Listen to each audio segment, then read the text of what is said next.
Hey, it's Clay at claytrader.com. This will be my top 10 stocks as we head into Thursday, January 23rd. This will be a technical analysis breakdown, so if you're someone that uses charts within your trading, or maybe you're just interested in learning more about charts and how they can be used as a tool to help make good decisions as a trader, this will be a video for you. And also, if you trade Bitcoin, I will do a bonus analysis at the end.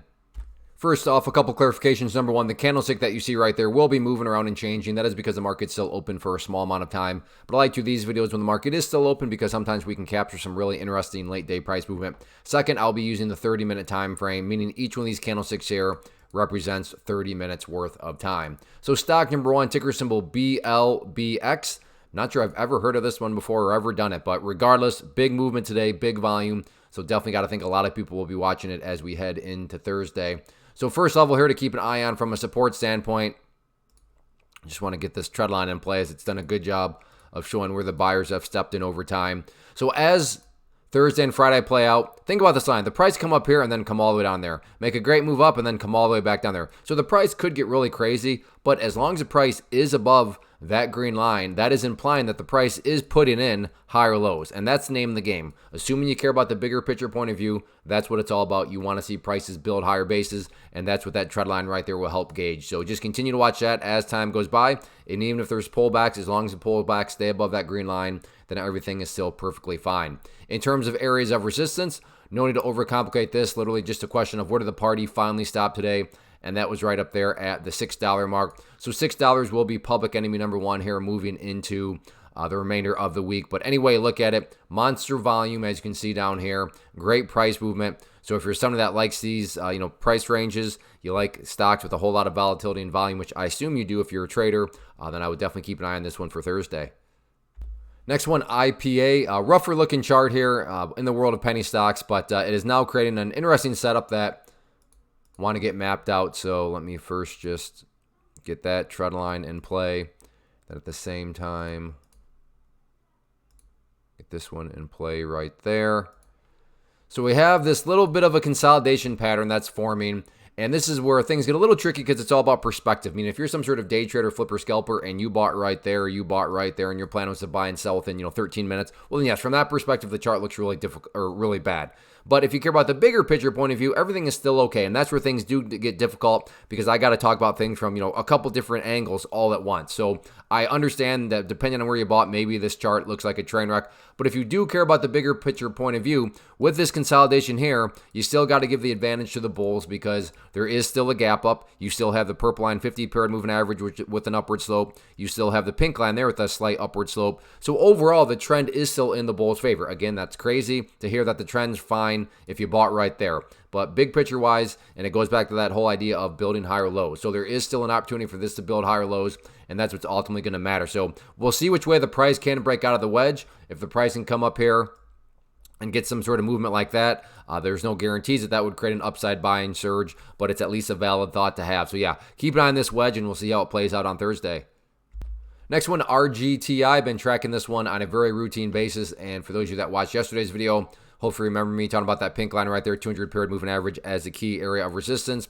And that was indeed broken today, and then the price fell back below it. But as of right now, the price has gotten back above it, and it's maintaining above it. So that'll be the first question mark, at least in my mind, moving forward, is can the price now stay above the pink line? Step one has been completed. The price has gotten above it. But as we witnessed here, step one was never completed. It got above it, step two was never completed. Step one was the price got above it. Step two was not. The price fell back below it. Now step one has been completed again. The price is above it. So it's all about step number two. Can the price now stay up above it? So that's just a long way of saying you want to see the price stay above that pink line, which is now the ideal new level of support, currently valued at $13.40. And then in terms of areas of resistance, again, nothing fancy here, just asking the question, where did the party stop today? That was during that first 30 minutes, right up around $14.40. So keep an eye on that. But yeah, got the break of the 200-period moving average. Will it be able to maintain and stay above it? We'll see what happens. Next one, TNXP. Very, very nice looking chart right now. Had very strong movement here. Got the pullback, but now as I speak, the price is working its way back upwards. So it's really just a question of can this surge continue on with the key area of resistance being right up there at those highs of 30.332.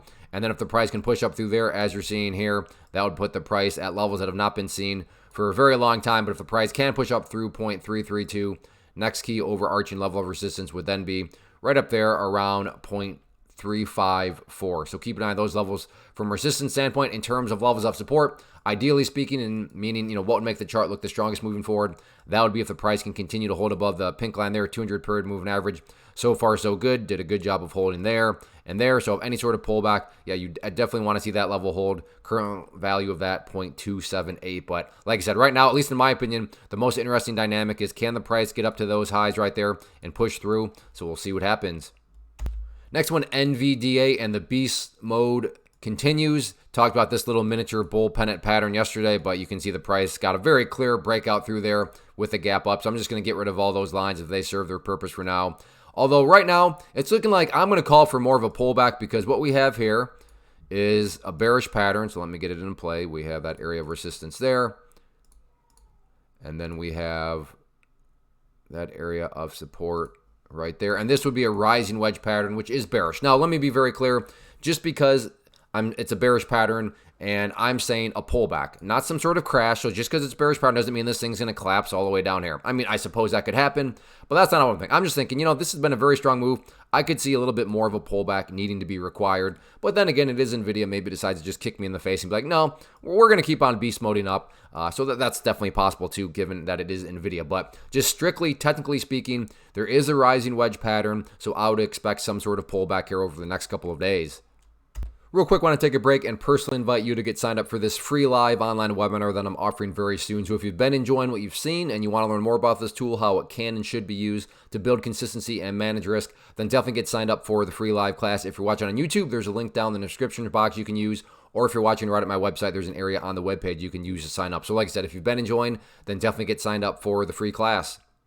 Next one here, ticker symbol ASST, and did this one yesterday. Talked about how this pullback here was maybe, just maybe, consolidating out. And yeah, that proved to be true, as there is just this huge gap up here. Although we somewhat have a case of deja vu. I mean, almost mirror images in some sense.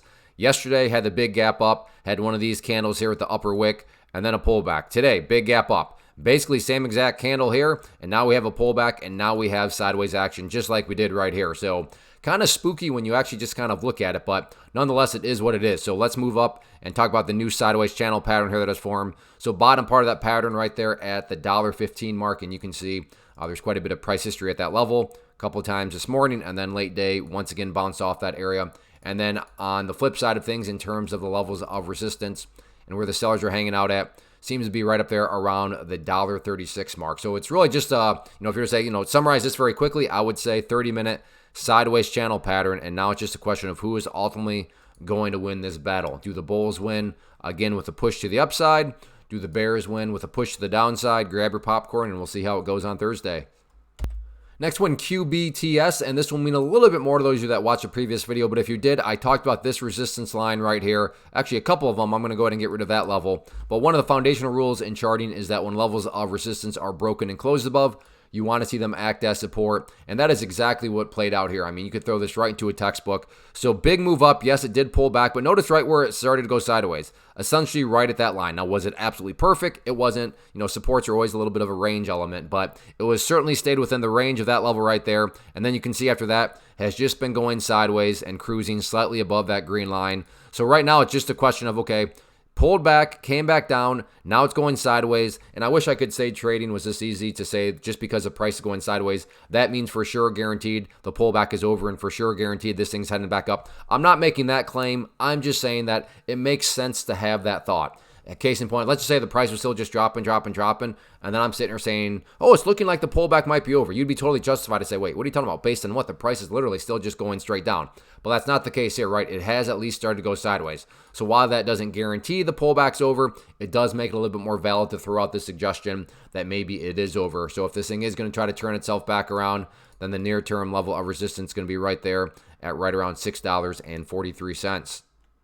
Next one here, SOUN, good solid day. And now that we have more data, what I'm going to do here is make an adjustment of this resistance line and just bring it right down here. Like I said, after today, you can see that this $16.63 mark was quite the hassle period. I mean, several times the price just struggled at that area. and could just not push through it. And also, with that being said, even if the price does push up through that red line right there, don't get me wrong, that is a good thing, but I would not get overly excited about it, because not that far away, you then have the pink line right there, the 200 period moving average, which would be coming into play, which could also very realistically act as an area of resistance. So yes, overall today, in fact, let me just quickly, nice little pattern here is formed. So we have our resistance, we have the support, we have the nice upwards move right here for you golfers. Try to make it a little bit more visual. Put the golf hole down here. This would be a bull pennant pattern. Now, as I mentioned earlier, just because there's a bearish pattern doesn't mean the price is for sure going to go down. Same is true here. Just because it's a bullish pattern doesn't mean the price is going to go up. But I don't think anybody would be shocked if all of a sudden the price made another move up, because that would just be a classic bull pennant breakout. So overall, though, nice movement today. Some very well-defined levels. So we'll see if the bulls can indeed get some sort of bullish breakout. Next one here, PLTR. And speaking of bull pennants, we have one of these forming very nicely right here. So there's our area of resistance. There's our area of support. Get that to green. And then just because I can't help myself, let's keep it all one color. So hopefully make it easier to see. So we have our resistance. We have our support. We have the nice move up right here. We have the golf hole down here. So another bull pennant pattern. I'd say probably the biggest difference here is, yeah, this one's a little bit more pricey of a stock, but it is PLTR, which has a borderline cult-like following. And I make that comment because when it's kind of a cult-like stock in a very well-defined pattern, call it a self-fulfilling prophecy, call it whatever you want, it can produce some very dynamic movement. So if you like bull pennants, on relatively popular stocks, definitely keep an eye on it.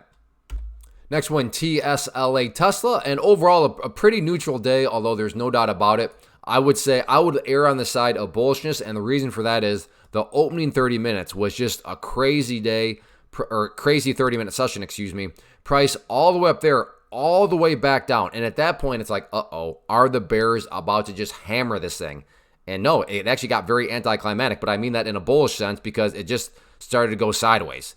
So you would have thought that, after such a crazy and then big pressure down by the bears that they would have got more continuation. It just didn't happen, just went choppy on the day. So like I said, all things considered, I'd say that, the bulls had a good day for that reason. Now, it is starting to get nearer towards this bottom area of support down here of that 415.35 mark. So definitely keep an eye on 415.35. Very important level of support. If the price cannot hold above there, no guarantees, but I don't think anybody would be shocked to see the price then drift down to at least test that 200 period moving average, which is right now valued at 407.90. So overall, though, like I said, held strong, did a good job, and then moving forward, that's going to be a resistance line that I think will carry some weight. So keep an eye on that. But in my opinion, at least the most important dynamic right now is whether or not that area can hold that support. Now I'll get to Bitcoin here in just a moment, but again, for you stock traders out there, if you like what you saw here and you want to learn more about the tool, then like I said, get signed up for the free class. It'll be very soon, Thursday, January 23rd at 8 p.m. Eastern Time. So I hope to see you there. And also, as far as these top 10 videos are concerned, if you enjoy these and you want to support the channel in a super free and easy way, please hit that subscribe button. It really does help out. All right, now let's talk some Bitcoin.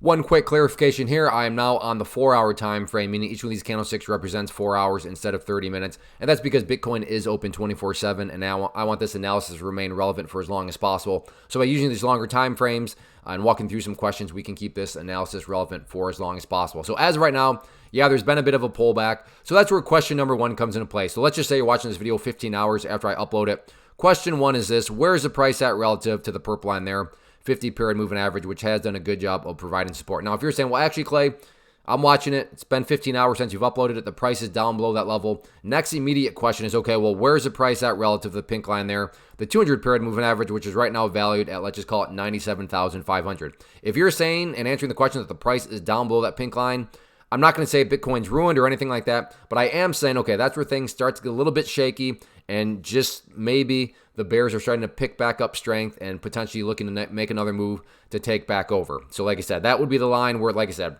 things get iffy if somehow you're answering the question that the price is down below the pink line there. On the flip side of things, if you're saying, well, Clay, actually the price is still above that purple line, next immediate question, well, where's the price at relative to the 109,000 mark? If you are answering the question that the price is above 109,000, that is a very, very good thing. That implies that not only has a trend line right there been broken, but it's come all the way up there, broken through that level. So that's just telling you that the bulls are back in town and the bulls are firing on all cylinders. And then the further up above 109,000, the stronger the breakout and the more powerful the situation would be. So keep your eye on those levels, walk yourself through those questions, and that'll keep this analysis relevant until I'm back to update it again.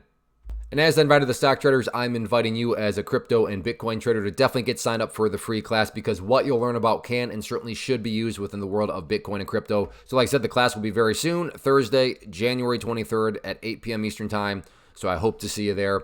But again, if you want to support the channel in a super easy and free way, hit that subscribe button. It really does help out. So thanks for watching. Make sure you get signed up for the free class. Have a good one.